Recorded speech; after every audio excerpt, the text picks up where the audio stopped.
ගොඩක් දරුවෝ මේ මගේ දේවස්ථානයට එන කට්ටිය ගොඩක් කියනවා මේ අර අහුවල් ගුරුනාන්සේට අහුවල් ගුරුමෑණියන්ට අහුවල් පළාතේ අහුවල් දියාවේ සල්ලි මුදල් දීලා වැඩ රාජකාරී කරගත්තා මගේ වැඩේ උනේ නැහැ කියලා ගොඩක් කියනවා මේ ලංකාව විතර නෙවෙයි පිටරට විදේශගත දරුවෝත් මට කතා කරන සමහර දරුවෝ ගුරුනාන්සලා ගුරුමෑණිවරු විතරක් නෙවෙයි ගරුතර ස්වාමීන් වහන්සේලාට 4-5 දෙනෙකුට කතා බහ කරලා ඒ 4-5 දෙනාටම තමන් දුකේ මහන්සි හොයාගෙන සල්ලි මුදල් වේදම් කරලා වැඩ රාජකාරිය වෙලා නැතුව මට කතා කරනවා.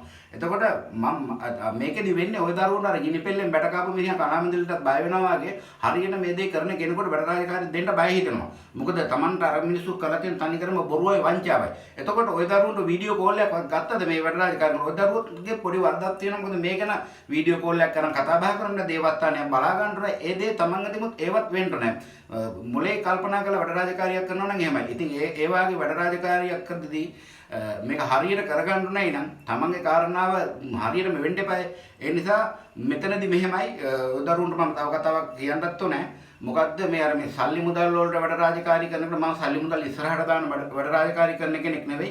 ඕන කෙනෙකුට දුකටපත් වෙච්චි කරදරයටපත් වෙච්චි කෙනෙකුට මෙයා හිඟන්නද මෙයා පොහොසතාද මෙයා දුප්පතාද කියලා වර්ග ભેද ಜಾති ભેද කුල ભેද මන් ළඟ නැහැ. මම ඕන කෙනෙකුට එක විදිහට වැඩ රාජකාරී කරලා දෙන කැලිදේවාලේ ගුරුනාන්සේ. ඒ නිසා මේ හොර බොරු වංචා කරන තිරසන්නුන්ට මම ඒ කට්ටියටත් මම කියන්නේ මේ වාගේ අහිංසක දරුවෝ මේ විදිහට අසරණ කරලා අතරමං කරලා ඒ කට්ටියට බොරු කියලා ඒ කට්ටිය කාරණාව නොකර ඉන්න එපා. ඒ කට්ටිය කියනවා මේ සල්ලි දාපුවාම ආයෙ කතා කරන්නේ නැහැ කියනවා. ඇයි එහෙම කරන්නේ? ඒ අසරණ දරුවෝ ඒ අසරණ දරුවන්ට පිටක් වෙන්න තමයි මේ සාහිත්‍යය තියෙන්නේ. මේ සාහිත්‍යය කරනවා හරියට කරන්න කියලා මේ ගුරුනාන්සලාට ගුරුමෑණිවරුන්ට කියනවා. ඒත් එක්කම ඔය දරුවොත් හොඳට කල්පනා කරලා බලලා මේ කාරණාව කරගන්නකොට හරි කෙනෙකුට කියලා ඔය දරුවන්ගේ මේ වැඩ රාජකාරී කරගන්න උත්සාහ කරන්න.